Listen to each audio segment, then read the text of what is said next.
जय हिंद दोस्तों, आप सभी का हमारे YouTube चैनल विद्यालय एजुकेशन में स्वागत है। मैं सचिन आप सभी के लिए उत्तर प्रदेश समीक्षा अधिकारी और सहायक समीक्षा अधिकारी जो मुख्य परीक्षा हुई थी, मुख्य के परीक्षा की पुनर्परीक्षा, ये री एग्जाम हुआ था 2016 का जो पेपर था, उसमें आपको सामान्य हिंदी के सभी हल प्रश्न पत्र देखने को मिलेगा। ठीक है, इसमें 30 क्वेश्चन है।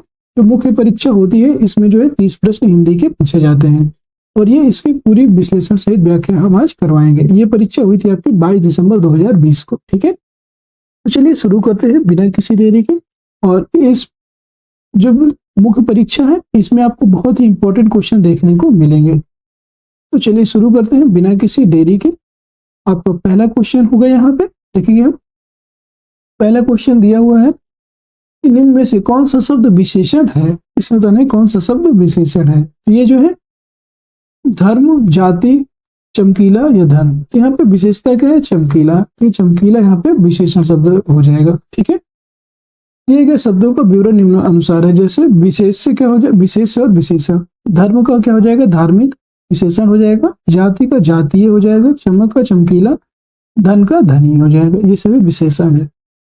अगला प्रश्न आपका, विशेष और विशेषण की दृष्टि से कौन सा शब्द युग्म अशुद्ध है। दृष्टि, दृष्टिवंत, ये गलत हो जाएगा। यहाँ पे गुरु, शिष्य एकदम सही है। मणि, रत्न, ये भी सही है। दीपक, तेल, ये भी सही है। इसका जो राइट आंसर ए हो जाएगा। अगला प्रश्न आपका तीसरा नंबर, निम्नलिखित कथनों में से अशुद्ध कथन है, ये बताना है। जो केवल सर्वनाम की विशेषता बताए उसे विशेषण कहते हैं। जो केवल सर्वनाम की विशेषण बताए उसे विशेषता कहते हैं, गलत हो जाएगा। उसे विशेषण नहीं कहते हैं। विशेषण द्वारा जिस शब्द की विशेषता प्रकट हो उसे विशेष्य कहते हैं, एकदम सही। जिस विशेषण के द्वारा किसी संज्ञा अथवा सर्वनाम के गुण प्रकट हो उसे गुणवाचक विशेषण कहेंगे, ये भी सही है। जो विशेषण विशेष और क्रिया के बीच आए उसे विधेयक है विशेषण कहेंगे, ये भी सही है। पहला ही ऑप्शन यहाँ पे गलत हो जाएगा। अगला प्रश्न है आपका यहाँ पे 4 नंबर है, वह समारोह जिसमें गुरुकुल के स्नातकों को विद्या अध्ययन कर लेने के उपरांत विदाई दी जाती है। इस वाक्यांश के लिए एक शब्द क्या हो जाएगा, तो उसे कहेंगे हम समावर्तन। समावर्तन इसका राइट आंसर हो जाएगा। अगला प्रश्न की बात करेंगे हम यहाँ पे अगला प्रश्न की बात करेंगे तो 5वां नंबर क्वेश्चन है, विलोम की दृष्टि से निम्नलिखित में से एक सही युग्म है।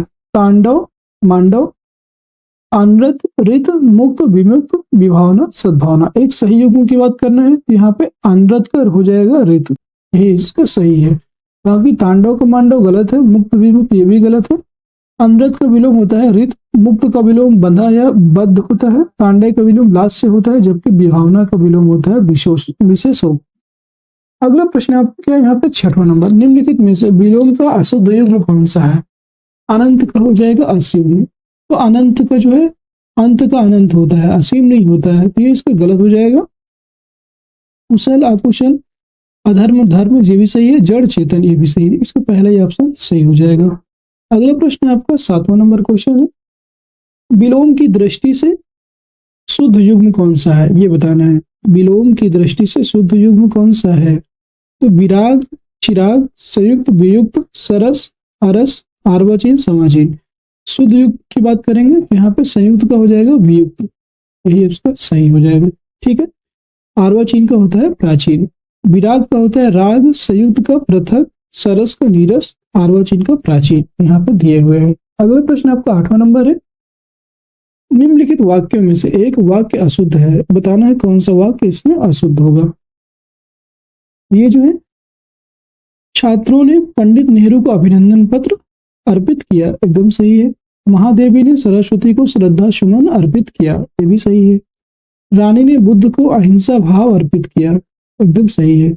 छात्रों ने पंडित नेहरू को अभिनंदन पत्र प्रदान किया, ये गलत हो जाएगा, क्योंकि यहाँ पे जो छात्रों ने पंडित नेहरू को अभिनंदन पत्र प्रदान किया नहीं होगा। यहाँ पे प्रदान का प्रयोग बड़ों की ओर से छोटों के लिए किया जाता है, तो यहाँ पे अर्पण होना चाहिए। छात्रों ने पंडित नेहरू को अभिनंदन पत्र अर्पण किया, ये प्रदान की जगह अर्पण होना चाहिए यहाँ पे। ठीक है, अगला प्रश्न है आपको यहाँ पे, अगला प्रश्न हो जाएगा 9 नंबर क्वेश्चन, देखेंगे यहाँ से। इनमें से शुद्ध वर्तनी का शब्द कौन सा है। शुद्ध वर्तनी शब्द पूछ रहा है। इसमें जो है शुद्धवर्तनी शब्द कौन सा हो जाएगा? हिंस, भास्कर, रुपया, बादाम। बादाम तो ये जो है इसका जो है हिस, हिंस जो है इसका सही ऑप्शन हो, शुद्धवर्तनी हो जाएगा। ठीक है, रुपया भी यहाँ पे गलत है। ठीक है, इसका जो है शुद्ध शब्द हो जाएगा हिंस। ठीक है, अगला प्रश्न आपका 10वां नंबर यहाँ पे देखेंगे हम। निम्नलिखित में से एक वाक्य अशुद्ध है, कौन सा अशुद्ध है ये बताना है। तूफान में सैकड़ों लोग मर गए, तो अशुद्ध यही हो जाएगा। तूफान में सैकड़ों लोग नहीं, तूफान में सैकड़ों लोग मारे गए होता है। ठीक है, तो इसलिए गलत हो जाएगा। दूसरा आदमी कौन था? एकदम सही है।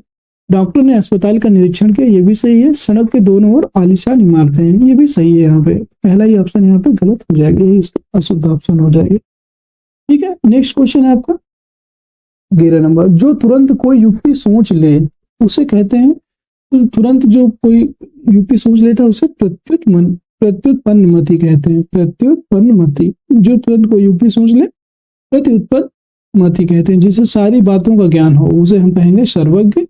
वह व्यक्ति जो दूर की तक की बात पहले ही सोच ले उसे दूरदर्शी कहेंगे, और दूरदर्शन का ज्ञाता हो उसे दार्शनिक कहते हैं। अगला प्रश्न है आपका यहाँ पे 13 नंबर क्वेश्चन। ठीक है, 12 नंबर क्वेश्चन है, यह कमीज उजली है। इस वाक्य में कमीज शब्द क्या है? कमीज शब्द क्या हो जाएगा यहाँ पे? कमीज यहाँ पे विशेष से हो जाएगा। विशेष, कमीज के बारे में बात की गई है ना, सर्वनाम जो है बता रहे हैं इसके कमीज के बारे में, तो ये विशेष से हो जाएगी। यह कमीज उजली है, वाक्य में कमीज विशेष है। जो संज्ञा और सर्वनाम की विशेषता बताए उसे विशेषण कहा जाता है। जिसकी विशेषता बताई जाए उसे विशेष कहते हैं। यहाँ पे कमीज की विशेषता बताई जा रही है, इसलिए ये विशेष से हो जाएगा। 13 नंबर क्वेश्चन है, जिसके हृदय में ममता ना हो तो उसे हम क्या कहेंगे? इसे हम निर्मम कहेंगे। निर्मम। जिसके हृदय में ममता ना हो निर्मम होगा। जिसके हृदय में दया ना हो निर्दय। जो भय रहित हो निर्भय या निर्भीक, उसे क्या कहेंगे? अगला प्रश्न है 14 नंबर। भक्त का तद्भव क्या है? भक्त का तद्भव हो जाएगा यहाँ पे, ये बताना भक्त का तद्भव क्या होगा। भक्त का जो तद्भव है ये हो जाएगा आपका भगत। भगत इसका तद्भव हो जाएगा। अगला प्रश्न की बात करेंगे हम यहाँ पे, और भी यहाँ पे तद्भव तत्सम दिए हुए हैं, उनको भी देख लेंगे। भाप का तत्सम क्या हो जाएगा? वाष्प हो जाएगा। और श्रद्धा का तत्सम श्रद्धा हो जाएगा। 15 नंबर क्वेश्चन है, निम्नलिखित में से कौन सा शब्द तद्भव है? तद्भव अर्थात हिंदी शब्द पूछ रहा है। पसीना यहाँ पे तद्भव शब्द है। पकवान, पकवान होता है, पकवान नहीं होता, इसलिए इसका सही ऑप्शन यही हो जाएगा। अगला प्रश्न है आपका, इसमें से तत्सम तद्भव का एक युग्म अशुद्ध है, वह कौन सा है ये बताना। उपाध्याय ओझा, उपाध्याय और ओझा ये तो सही है। श्रेष्ठ सेठ, श्रेष्ठ का सेठ नहीं होता, श्रेष्ठ श्रेष्ठ का होता है यहाँ पे,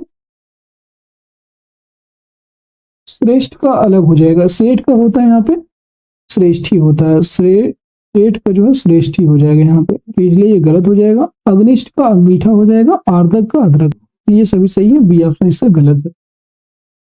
अगला प्रश्न आपका 17 नंबर।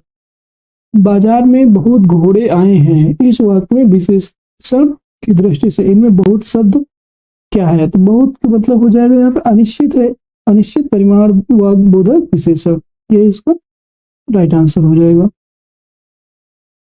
अगला प्रश्न 18वां नंबर। भारत सरीखा भाई मिलन कठिन है, मतलब भारत सरीखा भाई मिलना कठिन है, इस वाक्य में सरीखा शब्द है। तो यहाँ पे गुणवाचक विशेषण की बात की गई है। गुण बता रहा है कि भारत जैसा भाई मिलना बहुत कठिन है, ये ऑप्शन इसका सही हो जाएगा। भारत सरीखा भाई मिलना कठिन है, इस वाक्य में सरीखा शब्द गुणवाचक विशेषण। जब विशेषण वस्तु या व्यक्ति के गुण, रंग, आकार, दशा, अवस्था आदि का बोध कराने का आधार बनता है तो वहां गुणवाचक विशेषण प्रयुक्त होता है। उदाहरण के तौर पर बाहरी, सुंदर, भला, लंबा आदि। अगला प्रश्न आपका 19 नंबर है। निम्नलिखित में से उन्मूलन का सही विलोम क्या हो जाएगा? उन्मूलन का सही विलोम हो जाएगा अवरुद्ध, निर्माण, समृद्धि या रोपण। तो इसका जो सही हो जाएगा यहाँ पे रोपण। उन्मूलन का हो जाएगा रोपण। अगला प्रश्न की बात करेंगे यहाँ पे, ब्यूरो निम्नलिखित कौन सा है? यहाँ पे अवरुद्ध का अवरुद्ध अनवरुद्ध दिया हुआ है, निर्माण, ध्वंस, समृद्धि, विनाश, उन्मूलन, रोग। अगला प्रश्न, गगनचुंबी का सर्वथा शुद्ध विलोम कौन सा है? ये बताना है। गगनचुंबी का भूतल, धराशायी, भूमिसात या तल स्पर्शी? तो गगनचुंबी का शुद्ध विलोम हो जाएगा धराशायी। अगला प्रश्न आपका, आघात। आघात का विलोम शब्द है, आघात का विलोम शब्द हो जाएगा प्रतिघात। आघात का प्रतिघात हो जाएगा। अगला प्रश्न 22 नंबर क्वेश्चन है, निम्नलिखित में से एक शब्द की वर्तनी अशुद्ध है। दोस्तों आपको प्रश्न कैसे लग रहे हैं जरूर बताइएगा कमेंट बॉक्स में। ये सभी पूछे गए प्रश्न, और ये जान लीजिए कि ऐसे ही क्वेश्चन पूछे जाना है। आपको कोई भी कैसे भी सरल से सरल क्वेश्चन करवा दे या कठिन से कठिन क्वेश्चन करवा दे, बट अगर वो ऐसे क्वेश्चन नहीं है, इनसे मैच नहीं करते हैं, तो वो आपके एग्जाम में नहीं पूछे जाएंगे। क्योंकि आयोग का अपना एक स्टेटस है और वो स्टेटस के अनुसार ही अपने क्वेश्चन पूछता है। ठीक है, ये बात आप जरूर याद रखिएगा। उम्मीद है आप आयोग के द्वारा जो पिछली बार भी पहले करवाए जा चुके क्वेश्चन है उनको जरूर ध्यान में दीजिएगा, क्योंकि कुछ ना कुछ क्वेश्चन सेम टू सेम पूछे जाते हैं। एक शब्द की वर्तनी अशुद्ध है, बताना है कौन सा? हस्तलिखित, तो ये तो एकदम सही लिखा हुआ है। कुमुदनी, ये भी सही लिखा हुआ है। आजीविका, ये गलत है, आजीविका होता है, आजीविका नहीं होता। सत्याग्रह, ये भी सही है, सी ऑप्शन इसका सही हो जाएगा। आजीविका का शब्द जो है आजीविका ऐसे लिखा जाएगा। ठीक है, अगला प्रश्न आपका 23, कौन सा शब्द वर्तनी की दृष्टि से शुद्ध है? यहाँ पे शुद्ध बताना है। निरअहंकारी, तो ये भी गलत हो जाएगा, यही अशुद्ध। कौन सा शब्द वर्तनी की दृष्टि से शुद्ध है? निरअहंकारी। निरअहंकारी जो है यहाँ पे ये शुद्ध हो जाएगा, यहाँ पे ये सही है। पैतृक गलत है, पैतृक होगा। जागृत, ये भी गलत है। निधेयी, ये भी गलत है, यही इसका सही हो जाएगा। ठीक है, अगला प्रश्न है आपका, देखिए पैतृक, पैतृक इस तरह लिखा जाएगा, पैतृक। फिर जागृत की बात करेंगे तो जागृत ऐसे लिखा जाएगा, और यहाँ पे निर्दय है तो निर्दयी लिखा जाएगा ऐसे, निर्दयी। अगला प्रश्न आपका यहाँ पे 24, शुद्ध वाक्य चिन्हित करें। शोक है कि आपने मेरे पत्रों का कोई उत्तर नहीं दिया, ये गलत हो जाएगा। शुद्ध वाक्य ये तो गलत है। दुख है कि आपने मेरे पत्र का उत्तर नहीं दिया, ये भी गलत है। क्षोभ है, ये तो गलत है। ये खेद है कि आपने मेरे पत्रों का कोई उत्तर नहीं दिया, एकदम सही हो जाएगा, खेद है, ये इसका सही आंसर हो जाएगा। अगला प्रश्न है आपका, जो जोता बोया ना गया हो, इस वाक्यांश के लिए एक शब्द क्या हो जाएगा? जो जोता बोया ना गया हो, आकर्षित, आकर्षित यहाँ पे बताना है। और क्या हो जाएगा? ऊसर या आकोर, तो उसे हम कहेंगे आकर्षित। मतलब जहाँ पे कोई कृषि ही ना की गई हो उसे हम आकर्षित कहेंगे, जोता बोया ना गया हो। अगला देखेंगे हम यहाँ पे, सब कुछ खाने वाला, सब कुछ खाने वाला, तो वो क्या हो जाएगा? सर्वभक्षी। सर्व कुछ खाने वाला, सर्वभक्षी। मांस और शाकाहारी और मांसाहारी दोनों का खाने वाला वो सर्वाहारी होता है। और सर्वग्राही, सब कुछ ग्रहण करने वाला। अगला है 27 नंबर क्वेश्चन है, जो एक जगह से दूसरी जगह ना ले जाया जा सके, इसके लिए एक शब्द क्या होगा? तो ये हो जाएगा स्थावर, स्थावर हो जाएगा। और स्थावर किसका विलोम होता है? तो ये जंगम का विलोम होता है, ये भी आप याद रखिएगा, जंगम का विलोम होता है स्थावर। वाक्य लिए एक स्थान, एक शब्द है जो एक स्थान से दूसरे स्थान पर ना ले जाया जा सके, उसे हम स्थावर कहते हैं। जहां भोजन मुफ्त में मिलता है या नित्य दीन दुखियों को भोजन देने की व्यवस्था, उसे हम क्या कहते हैं? सदावर्त। ये भी याद रखिएगा, नया प्रश्न है ये। जहां भोजन मुफ्त में मिलता है या नित्य दीन दुखियों को भोजन देने की व्यवस्था है, उसे सदावर्त कहते हैं। अगला प्रश्न है 28 नंबर, बांका का तत्सम शब्द है, बांका, तो बांका का जो तत्सम शब्द है ये हो जाएगा वक्र। वक्र जो है यहाँ पे सही हो जाएगा, बांका का तत्सम शब्द वक्र हो जाएगा। अगला सब प्रश्न है, निम्नलिखित शब्दों में से कौन सा शब्द तत्सम नहीं है? यहाँ पे पूछ रहा है कौन सा शब्द तत्सम नहीं है, अर्थात संस्कृत नहीं है। पतन, ये तो तद्भव शब्द है। पंसारी, ये भी तद्भव है। पिटक, ये भी तद्भव है। प्रहार, प्रहार का हो जाएगा पहर, ये जो है तत्सम शब्द जो है प्रहार। प्रहार यहाँ पे तत्सम शब्द नहीं है, इसका हो जाएगा प्रहार। ठीक है, और यहाँ पे तत्सम नहीं है, ये बताना था। तो ये जो है तत्सम नहीं है, बाकी ये पतन, अंसारी और पिटक, ये तीनों जो है ये तत्सम शब्द हैं, ये भी आप याद रखिएगा, ठीक है। पढ़ना, पढ़ना का हो जाएगा पतन, पंसारी का हो जाएगा पंडशालिक, पिटारा का पिटक और पहाड़ का प्रहार हो जाएगा। अगला प्रश्न आपका, इनमें से तद्भव तत्सम का एक शब्द युग्म है, कौन सा? कौड़ी, कपारदिकी, ये नहीं है। अपाहिज, अपादस्त, अपादहस्त, ये भी नहीं है। ओस, अवसाय, ये सही है। ओस यहाँ पे तद्भव है, अवसाय यहाँ पे तत्सम है। गेहूं, गोद, गोहूम नहीं गोधूम होता है, इसलिए ये भी गलत है। विवरण दिया हुआ है तद्भव तत्सम, कौड़ी कपादिका होता है, अपाहिज का अपाद हस्त होता है, ठीक है। और ओस, ओस का होता है अवस्याय, गेहूं का होता है गोधूम। इसका जो राइट आंसर हो जाएगा सी ऑप्शन हो जाएगा। और आज की क्लास यहीं पे समाप्त होती है आप सभी की, ठीक है। और क्लास कैसी लगी कमेंट सेक्शन में जरूर बताइएगा। यहाँ पे आपके हिंदी के 30 प्रश्न हमने अभी करवाए, ठीक है। 30 प्रश्न यहाँ पे किए गए हैं और 30 प्रश्नों में से आपके कितने प्रश्न सही हुए हैं, ये कितने प्रश्न आपको आते हैं, कमेंट बॉक्स में बताइएगा। कोई भी किसी भी क्वेश्चन में डाउट हो तो जरूर पूछिएगा।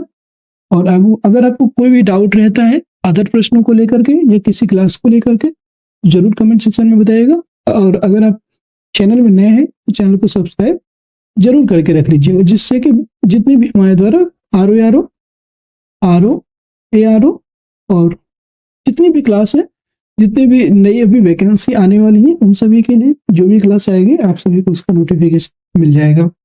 उम्मीद है और मेरी यही कामना है कि आप इस बार आर ओ में आपके अच्छे से अच्छे नंबर हैं, जिससे कि आपको सिलेक्शन आपका नजदीक आ सके। चलिए शुरू कर, आज के लिए इतना ही। जय हिंद, जय भारत, आप सभी का दिन शुभ हो।